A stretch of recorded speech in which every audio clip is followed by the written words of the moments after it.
thank the people of Isili for turning out in large numbers voluntarily for this targeted testing in the past 2-3 days. That is why we have seen a surge in our cases. And I want also to thank the Isili business community who have worked very closely with our technical team who are collecting the samples together with the community health volunteers and the local administration. But contact tracing, as soon as we get the results, which are usually relayed early in the morning because the tests are run at night, then the moment we get the results, as we relay the negative results to those who test negative and the positive results to those who test positive, so that the rapid response teams can be able to pick them and take them to the isolation facility, contact tracing begins at that particular moment. And you also asked about the question of self-quarantine at home. Yes, we have looked at this. We have developed some guidelines which we are refining. But based on our experience from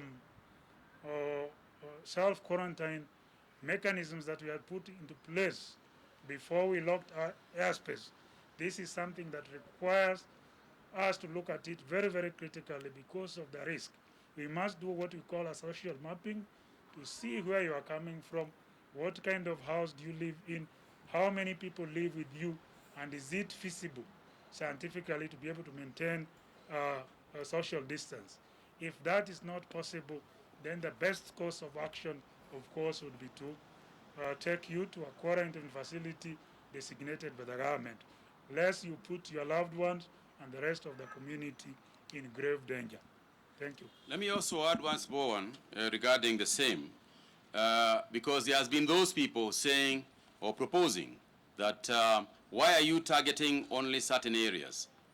Areas are targeted in accordance with the occurrence of the cases.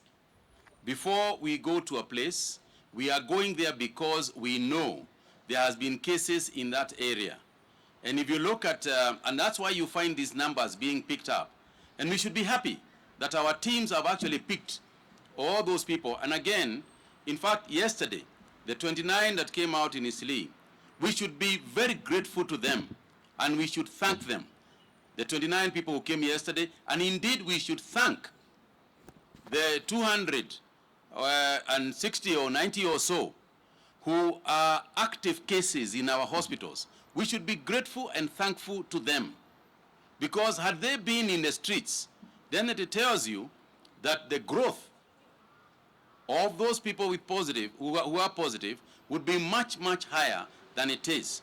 Let's thank them, let's keep them in our prayers, and let us not fear testing. But simultaneously, I repeat, let's not also stigmatize anybody for the fact that they have tested. As a matter of fact, we should test as many people as possible, and that is what we are doing. In areas, particularly emphasizing in areas that we feel that there might be people in those areas. But moving on, we are going on to even the general public whenever possible. I thank you all very much.